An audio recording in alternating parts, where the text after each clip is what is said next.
In this tutorial, I'm going to show you how to export video without losing quality in CapCut PC. To begin, come over to the top right portion over here and select the Export tab. And this export window will appear over here. The first thing you want to do, of course, is to give it a name.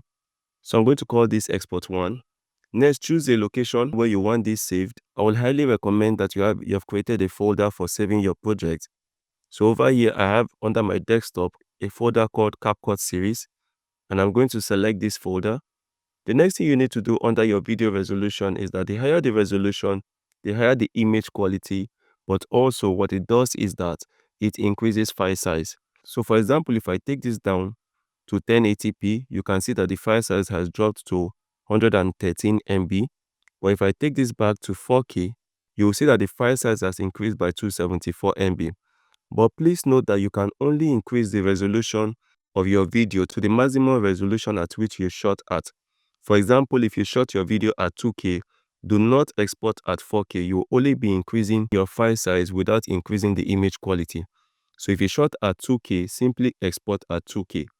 Also under your bitrate settings over here, the higher the bitrate, the higher the file size, but it also affects the image quality. I would recommend that you select the higher bitrate settings. Under your codec, you leave it at H.264, your format leave it at MP4, your frame rate leave it at 30 frames per second, and come over here and select export.